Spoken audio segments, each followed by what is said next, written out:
काय मस्त कुरकुरीत भडंग झालेली आहे। रंग तर काय सुरेख आलेला आहे। चवीला एक नंबर लागते। नमस्कार, मी कविता's टेस्टी फूड मध्ये सर्व खवय्यांचे पुन्हा एकदा स्वागत करते। कोल्हापूर म्हटलं तर आपल्या डोळ्यासमोर काय येतं? देवी महालक्ष्मीचं मंदिर व त्या मंदिराबाहेर बऱ्याच दुकानांमध्ये मिळणारी चटपटीत कुरकुरीत भडंग। आज आपण त्याच चवीची भडंग सोप्या पद्धतीने कशी करायची ते पाहणार आहोत। रेसिपी नेहमीप्रमाणे खूप साधी आणि सोपी आहे। ही भडंग चवीला खूपच छान लागते आणि बनवायलाही खूप सोपी आहे। लहान मुलांना मधल्या वेळात काही ना काही खायला पाहिजे असते। ही भडंग आपण करून ठेवली तर पटकन त्यांना आपण देऊ शकतो। कोल्हापूरचे भरपूर पदार्थ प्रसिद्ध आहे, जसे कोल्हापुरी कांदा लसूण मसाला। त्याची रेसिपी पण आपल्या चॅनलवर मी आधीच अपलोड केलेली आहे। त्याची लिंक डिस्क्रिप्शन बॉक्समध्ये दिलेली आहे।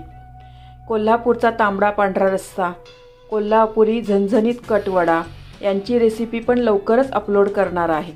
चला तर वेळ न घालवता ही चटपटीत टेस्टी भडंग कशी करायची ते पाहूया। तुम्ही या चॅनलला अजून सबस्क्राइब केले नसेल तर जरूर सबस्क्राइब करा, ते निशुल्क आहे।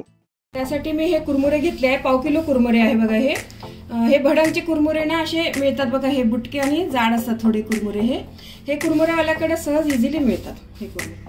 आणि हे बेसिक फोडणीचं सामान घेतलेलं आहे बघा। याच्यामध्ये लाल तिखट घेतलेलं आहे। हे लाल तिखट माझं बेडगी मिरचीचं आहे, जास्त तिखट नाही आहे। 2 चमचे घेतलेलं आहे। हळद, डाळ्या घेतलेल्या आहे।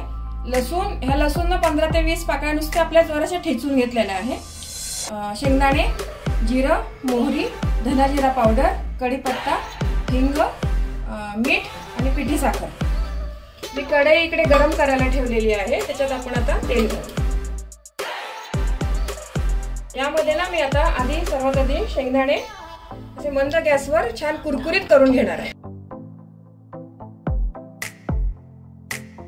आता आपले छान मंद गॅसवर ना शेंगदाणे छान कुरकुरीत होत आहे। आधी 1 मिनिट मी अजून परतून घेणार आहे।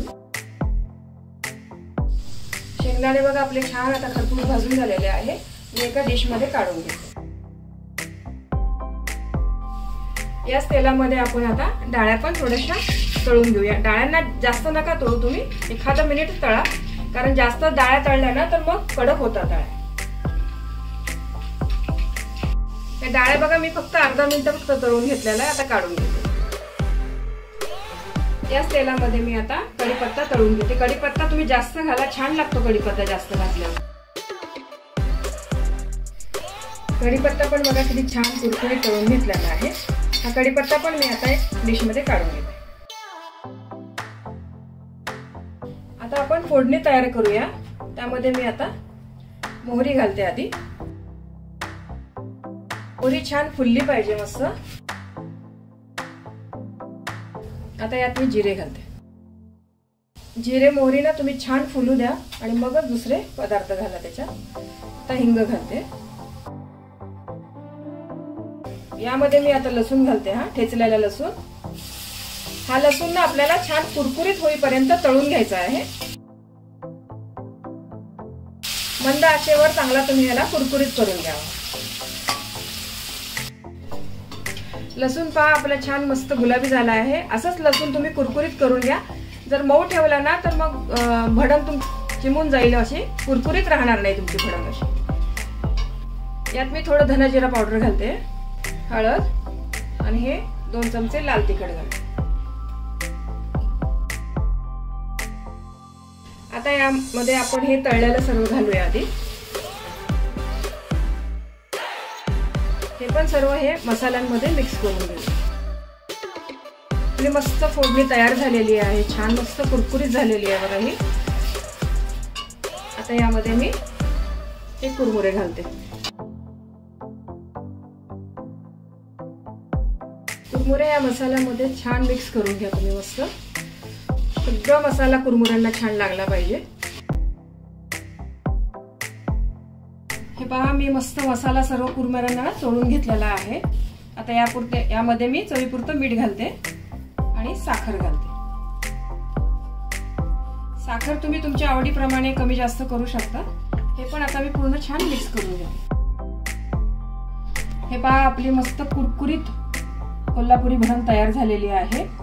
ही भडंग अगदी करायला सोपी आहे, अगदी पटकन 10 मिनिटातच झालेली आहे।